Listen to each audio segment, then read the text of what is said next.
It's the 5% of business owners that take it and fill the gap to 100%. So they put in that 5% extra effort. And an example is you're going to a Golden Corral or you're out to eat at a restaurant and you walk in and you know Golden they have Corral? those breezeways. Huh? You don't have Golden Corral? I don't know. Well, hell, Chipotle. Jesus, man. We're not that far down south from you. All aboard!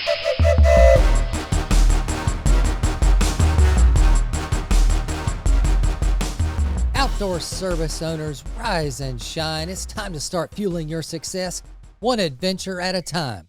You know, passion and talent are crucial for any entrepreneur, but they are not enough to ensure a thriving business. Many talented individuals struggle because they lack business acumen.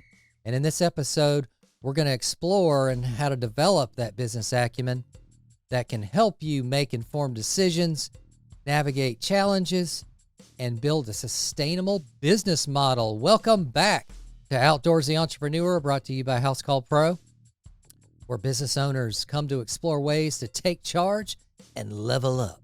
We are your host. I am Kevin Fontaine, and this is Patrick Harders. And join us on this journey every Wednesday. Like, comment, and subscribe on our YouTube handles at outdoorsyboss.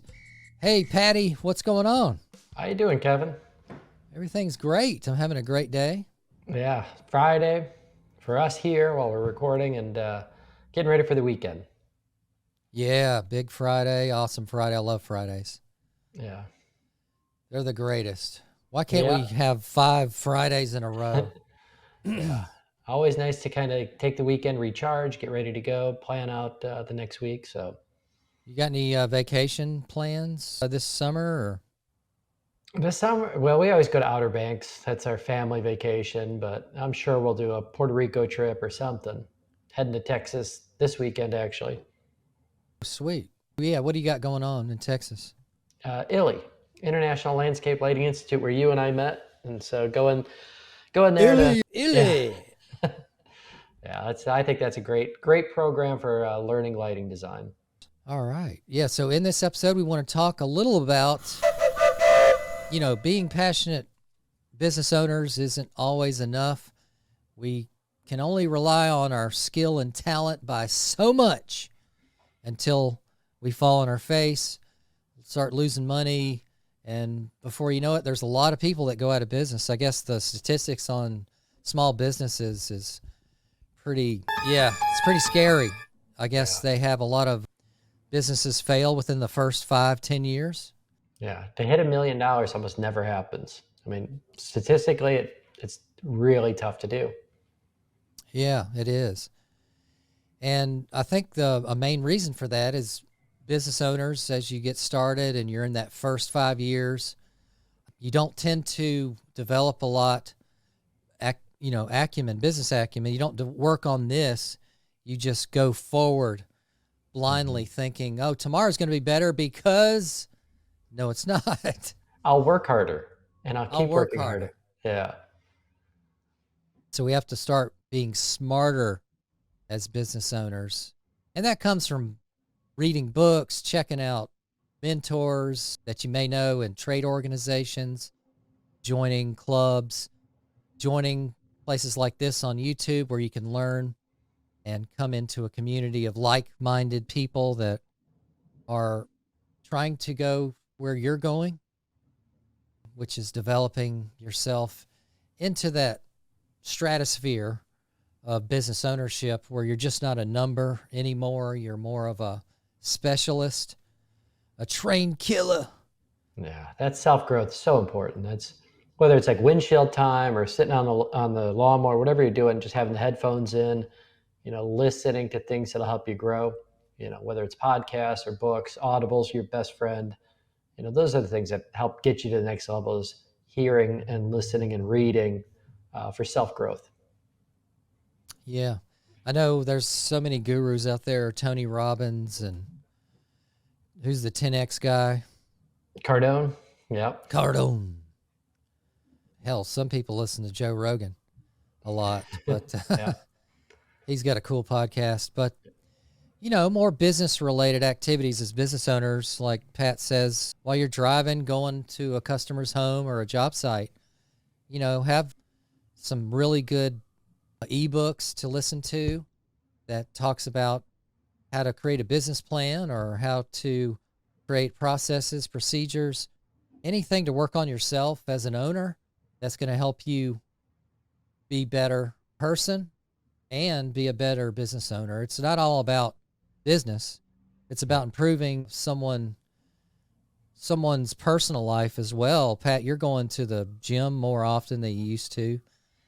Yeah, and I heard a great message last week, just going through this, self-improvement. It was like, why are we looking to be more efficient and make more money? And it's, one of the lessons that this gentleman talked about was like, so that we could have good people that have money, that have more free time, so they can do good things in the society. So it's not just, all bad people running our governments and our institutions. Like, if we get business owners that are freed up in their life, they could do a lot of good around their community and, have a big impact. So, it's a much bigger thing than just being successful, making more money. Yeah, it's almost like as a business owner gets more and more successful, they have more and more responsibility to promote their trade. Yep. And be a beacon of aspiration for their employees to achieve towards, as well as their peers, their community. I know we still do, adopt a highways. I have to clean those 4 times a year. It's a way to give back. We used to do the military, spruce ups for those that are being deployed. We used to do some killer landscape upgrades for them. That was fun. Yeah, frees you up. Yeah, it does. And it gives you a bigger picture of what's important. It's the neighbor, volunteering, and all that stuff. But the only way you can do that is if you have the free time, the money to afford to branch off, maybe start a new business, maybe add on to your business. That comes from the business acumen of preparing what you have now and forecasting what do you want that to become 5 years from now, 10 years from now. What is the game plan going forward that you're going to work on to develop it stage by stage? Because it's not going to happen overnight. Don't expect it to, because things that go fast usually fall flat. So build strong structural things. That's process, procedures, education, and that just takes time.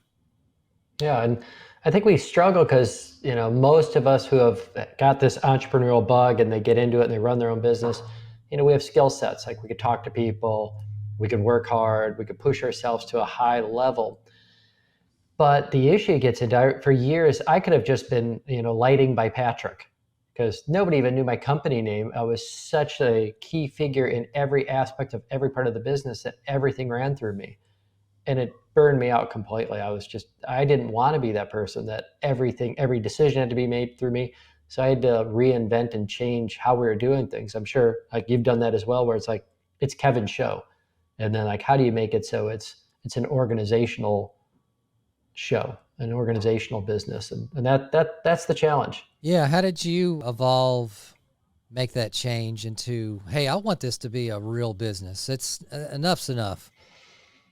I think part of it was, setting a vision for the people around me. So creating that, like, where could we go, that dream casting of like, what can we actually do and how does that impact them? Like what's in it for them, for us to grow. So it's not just so I can make money.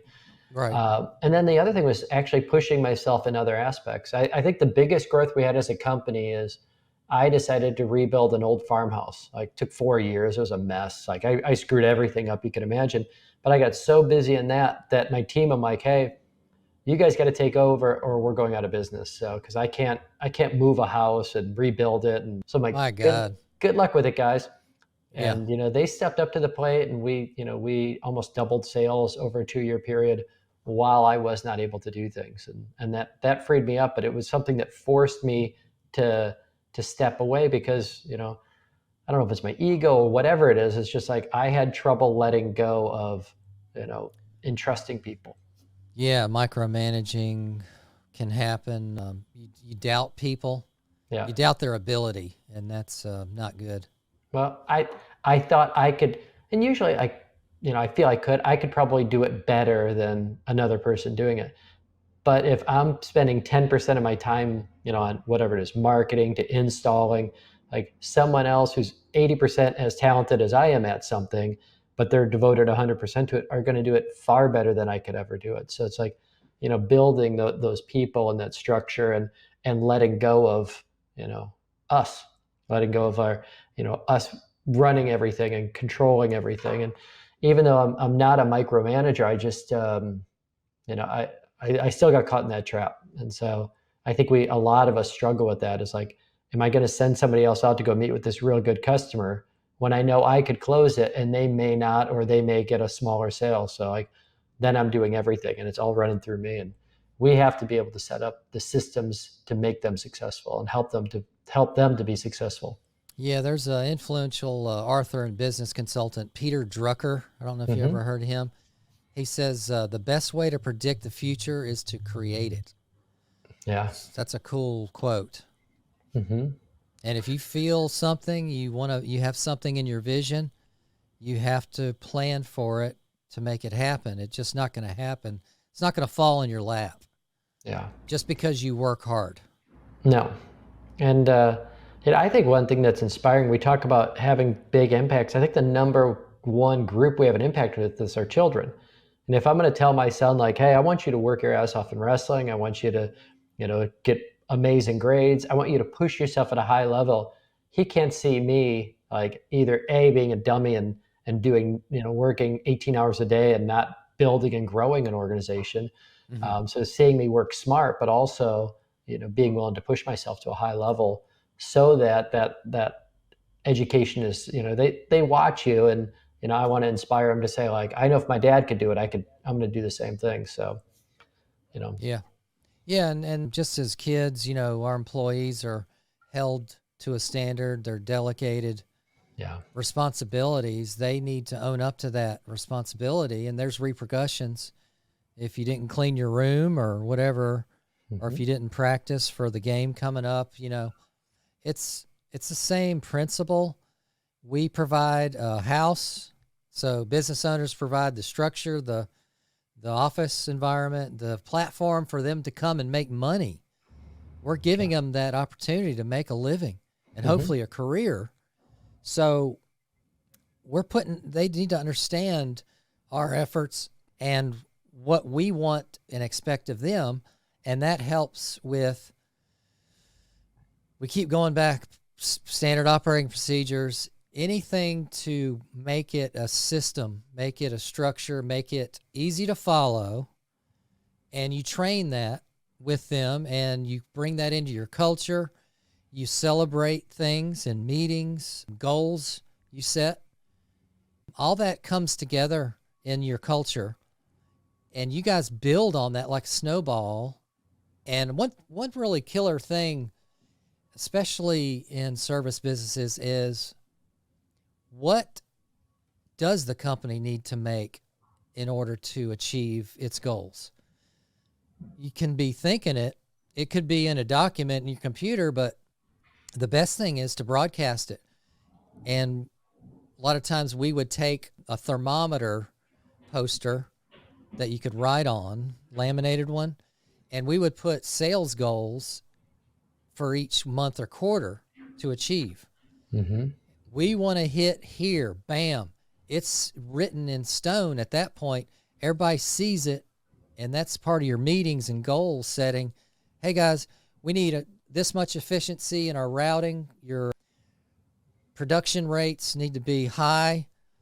I know weather's coming, but we're going to avoid that by planning ahead and scheduling around that bad weather that's coming. But we need to hit this sales mark by April 15th. Is everybody with me? Does anybody have any questions? Rah, rah, rah. Yeah. Because boom, you hit it. Everybody gets a bonus. There's an incentive in there. But bam, if you start incentivizing people and they know where you need to go, then you guys are going together and there's a lot of steam behind you at that point. There's a reason you guys are working an extra hour on Thursday is because you got to hit that April 15th deadline. And that can be a customary repetitive motion that you put into your company planning. So did you start your business and know this, or did you have an epiphany moment, the eureka of what was your journey like? How did you figure this out? Well, I'm a quick study. I love to learn, and I always looked for ways to level up my business. So I would take courses, I would get certifications. Licensing was big with me. Like, I was essentially just mowing lawns. And if any of you don't know, I've owned a landscape contracting business for about 28 years now. 3 years ago, I went to all subcontract mode, so I have 0 employees, but still run a multi-million-dollar business today. So I would get certified, not only in lawn care applications, but pesticide applications. Being a licensed pesticide applicator, I would get my contractor. I went and got my contractor's license. I went and studied plants. So I became an NC certified plantsman. I can identify over 300 plants at any given moment. I got stormwater retention certified. So I know how to maintain stormwater, ponds and whatnot. That's every day and developing now. They have to have those. I got certified in irrigation. I was an irrigation auditor, which came out of California, and I was one of the first 100 people in the country to get that certification. I did everything I could to be the catch-all for a property manager, a high-end client. I can do that. I know what I'm doing, Mr. and Mrs. Smith. Trust me, I do. I'm certified in it. The 3 other quotes you're getting today, they're not certified in XYZ. I am. That's why my price is higher. It's that value build and your why and what's the end game for them. What does that mean for them, their benefit? And you're doing all of that on your spare time. Like you're not getting paid to get the certifications. You're not doing it during normal business hours. It's like, hey, once I finish my 60, 70 hours a week, then I'm going and taking that next level. Yeah, you take that next step and you dedicate the time. You have to have that personal time where the door's closed, where you can work on your business. That's tough as you're young. It's extremely tough because you're dirty as shit. You've been helping the crews all day. The last thing you want to do is come and plant your ass in a damn computer chair and stare at a presentation for 2 hours. But you have to do it. You chose to be a business owner, and that's what it takes to keep the doors and the lights on. Yeah, I think that certification is so important. In lighting, I was the same way, where it's just like, I want to be the best at whatever I do. And then, we chose a very narrow scope and just doing landscape lighting. But it was getting every course I could take, everybody I could meet with, even just going out and meeting other businesses that are successful and shadowing them. It's just making sure I had the humility to say, like, I don't know everything. I'm still going, there's so much I need to learn. Yeah, you're installing millions of dollars a year in lighting. How in the hell is that possible? I would have never imagined you could be doing multi-million dollars in outdoor lighting revenue. Are you kidding me? When we were the landscaping, we offered outdoor lighting, but very few people picked it. We didn't push it like we should have. We just, well, everybody else does it. Let's do it. You can get materials at Site One or wherever, a Home Depot. Why not add it on? But we never niched it. We never made it a specialty. We just did it. And that's not the way to do anything. You can't just do something half-assed. You have to fully commit.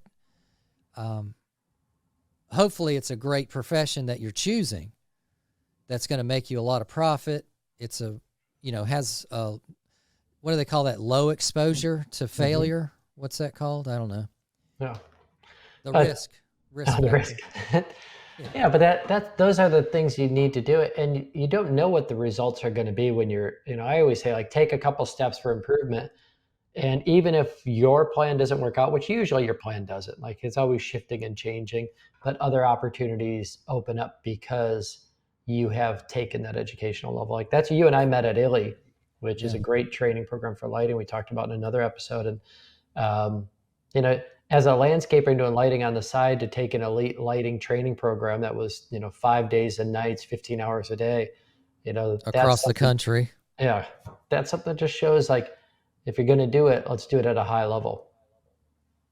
Yeah, majorly high level. And it's that risk that you take, that expense that you put on. Your customers don't know that you went to ILI and spent a week and a half there. Yep. But why are you charging me $65 an hour? Well, because XYZ, you are certified, you are licensed. How many outdoor lighting designers are certified by the AOLP in the whole country? Yeah. How many? Maybe Maybe 150? 100. Yeah. I took on getting an LC certification. I think there's 3 of us in landscape lighting that have that in the country. So What's that mean? The LLC? lighting certified, it's through the Okay. IES. And the book on it is, it's an 8-inch book. It's a 4-hour core test. It was 6 weeks of studying for it. It's a complete pain in the ass. But it is that like, hey, how do we justify what we're doing? And I had an attorney get mad at me because he's like, you're charging $200 an hour. And I said, well, let me ask you a question. How much do you charge? If I hired you on as my accountant, what do you charge? He's like, $300. I said, how many accountants are there here in Oakton, Virginia? Well, there's one of me. So Yeah. I'm the only one in the state of Virginia that has all these credentials, all these certifications. Nobody else has that. So if you call anybody else up, you could call a girl out in California, a guy in Florida. That's about it. So, it's really getting to the point that you are the best. And I've got friends that are arborists that are the same way. That they were able to save the ash trees, and they knew the chemicals to put into it to make sure the beetles didn't eat them. But they charge a fortune for it, and they deserve it because nobody else has taken the time to learn and understand what they know. Yeah. So that's huge, guys. Education, getting certified, leveling yourself up so you can be in that blue ocean. What do we mean by blue ocean? Well, in the business world, I see a big ocean out there, and there's a dock or a pier going infinitely to the horizon, splitting 2 oceans apart. There's a red ocean and a blue ocean. The red ocean is where most of your competitors, maybe yourself, you're at. It's tons of competition. You're all charging about the same. You're all doing about the same thing in service. And you're fighting over customers every day. You're bleeding each other, fighting, competing against each other. Mm. Whereas the blue ocean side, there's fewer sharks and the clients are bigger, better. They're big whales that you attach yourselves with because you've developed a niche. You can charge more. You're more vastly apt to get a project because you're certified, you're licensed. You idealize and picture a client, and you go for that client because they fit your needs and they don't balk at a higher price than others because they're looking for value solutions. So it's a big mindset change. As me and Pat, when we were young, we didn't think about those things. We just wanted to get work done, get out, charge not much, make a little profit. Hey, I made $5 today. Woohoo! Let's go to Hardee's. But it takes a lot more than $5 to save each week. Save up for a brand new Chevy 3500 that cost $85,000, or a business class that cost, gosh, ILI was at least, after you pay for travel and hotel, was at least $6,500. Yep. Are you kidding me? How many people are taking that under their belt? Very few. Like we mentioned earlier, there's 150 potential outdoor lighting designers out there who have the cold certification through the Association of Outdoor Lighting Professionals. So as business owners, build up your business acumen by creating a need for yourself, to your family. Be in better shape. Know your numbers. Develop a financial plan. Talk to your CPA. Start saving money for taxes because they are going to come due. Death and taxes, it's a definite thing. And take the time to step out of the truck. I know you're going to work many hours each week, and that's what we do. But you shouldn't be afraid of that. And spend the time to work on your business and not in it every day, because nothing will ever change if you don't put aside that and build up your business acumen. Yeah. So you go through and you get the certification, but then you still have to fight that it's not you. Like the business isn't Kevin or isn't Pat. You're then building a company and a culture and building people around, and then getting them to have that same passion to say, hey, I'm sending you to Italy, or I'm sending you to, training courses, certification, design training. I'm taking time and investing in you so that, they can then take what you learn and take that same confidence and deliver that to the customers, because Yeah. you're limited on your time. You can't do everything. Yeah, you're passing the baton of education. Not only that, sending your staff members to get certified in what you do as a trade, but also start instilling confidence and developing your employees by developing your own training platform within your own company. So you can have all kinds of videos created, standard operating procedures, etc., where they need to train in order to do that said job. And then when they want to earn more money and go to the next level, that you already have printed out, it's shown to everybody, it's given to everybody when they start your company. They see A to Z, how can I advance in the company and what certifications, trainings, licensing. We used to have people read books to get to every level. And that's shows them the wage difference, but what you have to achieve to get there. Yeah. So yeah, developing within and giving them that outlook of, wow, I can make $100,000+ a year here. Tell me how, because I want to get there. Yeah. That's that culture you're creating. I remember sitting down and having that talk, and I'm like, I want 3 people in my company making $100,000 a year. And it was like, of course nobody is like pissed off at that. That's an exciting thing to go like, but there's going to be a lot of work we need to do, because, where we're at right here, even I say all the time, like running, I say 3 million or $8 million business, whatever, where I'm at now, I'm not at the level to run a $10 million business or a $20 million business, but I'm going to get there because I got to put in the time and the training.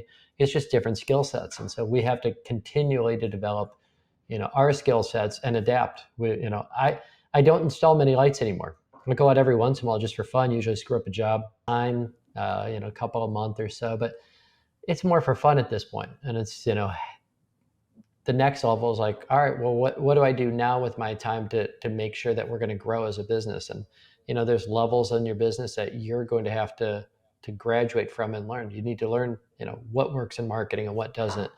And then all the compliance issues.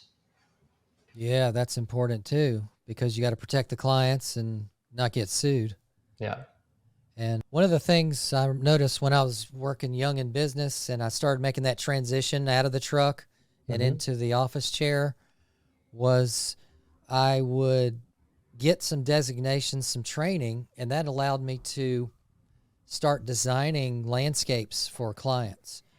So I could get paid just by a virtual drawing up front before we even discuss and talk about implementing this landscape plan. So that's a great way to build confidence and get your foot in the door with clients. Is you're certified in XYZ, say hardscaping or whatever it is. I can design the best patio, the best fence, or I'm licensed to take down these trees. Let's develop a game plan first, and then let's quote the job for you. So that builds confidence and that gets your foot in the door with that customer. Yeah. That helps. Yeah. It's always trying to level up the professionalism. And, part of it is like how we dress. I say all the time, like, If I'm going to meet a customer in a $7 million home and talk lighting design, I'm not wearing my Oh my showing up in a gosh. t-shirt. I'm going to dress like a designer. And so it's like how we carry ourselves and even how we act in front of our team. And, there's a whole different level when it's like Josh and I in an old red crappy Dodge driving around thinking we're going to, light the world up, to now there's 10, 15 people that are all watching us. And I had to elevate my professionalism. You have to. That's a big transitional change business owners have to do, because we're so used to the comfort of working so informally. Yeah. Hey, what's up, Dick? What you doing today, man? In the little kitchen Yeah. area before every day. They're used to just hobnobbing with you, talking bullshit in the morning, when no, people start needing to plan their day. They need to start organizing their trucks. They need to do the safety inspections. That's a transitional mindset that you have to start slowly distance yourself from the old ways, the bad habits, and start peppering the staff with, this is the more professional way. We're going to do things differently at work. Here's why, if they need an explanation. But the higher the professionalism, the more they're apt to tuck in their shirts at work and not bring in a dirty, torn shirt uniform to work, because they know the importance working on a multi-million-dollar job site, that visibly people see professionalism. I know with our trucks, even when we have a nicely clean truck, which was the responsibility of each foreman to wash their truck at least once a week, a nice monogrammed or decaled truck that's clean, you're putting your safety cones out on the street. You get spotters to back you up. All that, people see that. The customers are opening their drawstring. Hopefully not. Maybe that's later after you make the sale. But no, what is that? The blinds or something? Yeah. What? No. What's the cloth stuff? Drapes, not drawstrings. Drapes. Yeah. People are looking at you before you get to their front door. Yeah. How well you're dressed. You're on time. You have your iPad or notebook in hand. You're prepared. You're bringing a site drawing that you did ahead of time. You know exactly what you're going to talk about. You know that client. You've already Googled them. You know where they work. You've already got some of their information here. You're going to bring that up to them. Who doesn't like to talk about themselves? Your clients. Butter them up, put the lipstick on, and get them to talk and get that conversation comfortable. And you want them to like you as soon as possible. So all this comes from business acumen and having the time to dedicate to improving yourself, your attitude, your manager skill sets. Knowing how to delegate to people and holding them accountable was a big issue when I was early. There's so many things that you can sharpen as owners to become true leaders, true visionaries with a mission, and start making cash every day, all day. Hey, you, where's my... Yes, where's the cash? Where's the beef? Business owners, we're taking all this risk. Elevate yourself. Make the money that you deserve. Elevate this profession. So what we're doing there that we're talking about to you is we're not only elevating ourselves, we're elevating your team, your company, your brand. You're promoting it to your neighborhood. And then guess what? Your whole trade gets elevated, because that's a big thing. I know, Patrick, when back in the day, cafe landscape guys were looked upon as goofy goobers. Yeah. How dare you try to charge me for a consult fee? How dare you charge more than $60 an hour? Yep. I'm getting 10 bids and you're going to do what I want you to do. No. As soon as you give clients the power to decide how you're going to do a job, how you're going to price it, break the bid down for me. Why are you charging more than this guy? As soon as that power shift goes into their hands, you're done. So you have to have confidence. Don't sell from your heels. Sell strong, forward.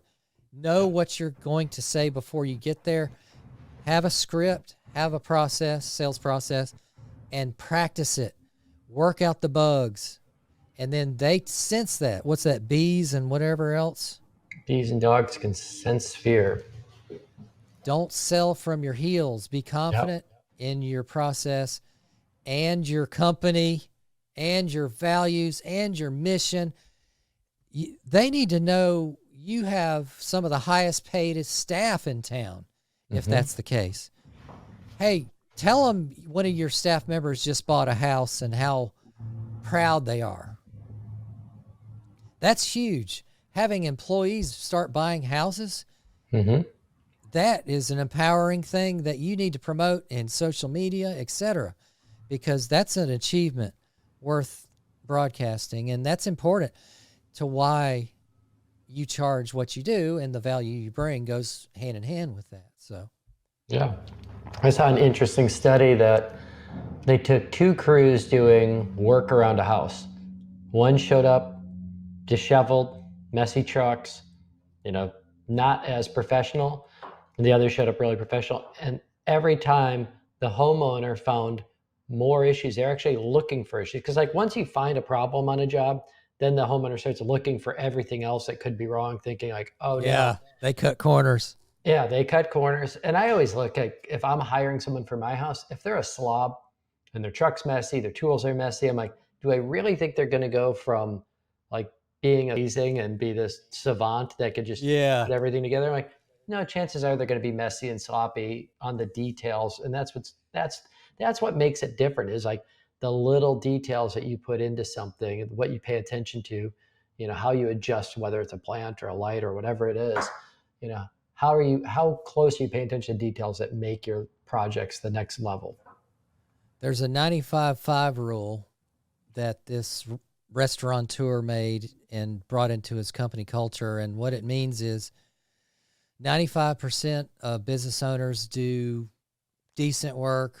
They cover about 95% of all functionality, and they provide 95% value for customers.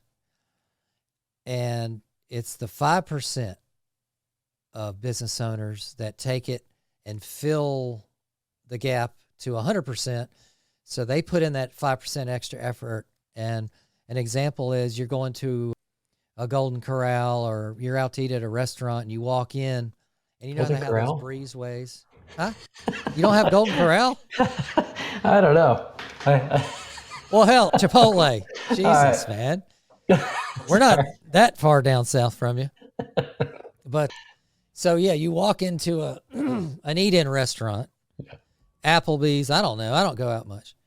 But, and you know how they have a breezeway with carpet. Sometimes, and you'll see a little piece of trash or the carpet's dirty. That's the 5%. They're still offering a good meal. It's reasonably priced. They're going to serve the server's going to get on them and be all over their order and get it to them. Yeah, that's the 95%. But what he believes in is the 5%. That's the blue ocean strategy right there in a nutshell. You're doing all the extra effort things because it matters to the people that are buying from you. Yeah. Yeah, and that's what we're always looking for, is elevating ourselves and really promoting professionalism at a high level, because you can make a lot of money in the service industry, but you have to run an efficient business. You have to build a great team or have people you could count on that can deliver, and free yourself up so that you could focus on what's going to give you the next level. All right. Yeah, guys. So think about that. Think about business acumen and what you're going to do to achieve and level up tomorrow. All right, Patrick, what's a 4-letter word? Fall. Okay. So I'm excited. Fall's done. Winter's done. And I'm just looking at, this is the time that we're gearing up. So I can't wait. I love everybody gets those honeydew projects, and most homeowners are going to do 2 to 5 home improvements. And outdoor is just something. This is where they're all focused on: build their patios, their pools, their decks, their building on their landscaping, cutting grass. Treatments are going in effect right now. I think we're spraying this weekend for all the weeds and all that stuff in the yard. Nice. So it's Yeah, it's that time of season. Yeah, this is a busy time, especially lawn care, landscaping, mosquito control. I mean, any outdoor service. I think home service businesses, this is your time to shine. I hope you had the trucks repaired and repainted. All that stuff's done in the winter where you're gearing up for the big start of season. You're sharpening your tools. You're getting equipment repaired or upgraded. You bought the new truck or trailer because now you want to bring in those new procedures you worked on all winter, the trainings you provided all winter, and it's time for the show to start. And you want to see employees just booming, making that money, coming in efficient. You want to, now's the time we test our processes and procedures out in the field. Yeah. It's exciting. I love it. Love the spring. All right. Oh, I don't know what that happened. All right. That's a great topic, fall. All right, guys, that wraps up this episode. Make sure you subscribe to our Outdoor Entrepreneur channel on YouTube and hit those notifications and listen to wherever you get your podcast. And check us out on our social media platforms at outdoorsyboss. Check out House Call Pro and level up your professionalism. Reduce stress and workload for your business. No more paperwork. House Call Pro, check out the link in the description below. Outdoorsy followers get a special discount by checking them out online. Big thanks to Outdoorsy small business owners. We're all coming together as a community to make this change from just being a run-of-the-mill outdoor service to being a true outdoor service owner. And just as Aerosmith wanted, and you don't want to miss a thing, Pat. Refuel with us every Wednesday, and we can't wait to see you guys. Have a great day. What do you think, Pat? Yeah, I can't wait for next week. See you guys next week. Later, guys. All aboard!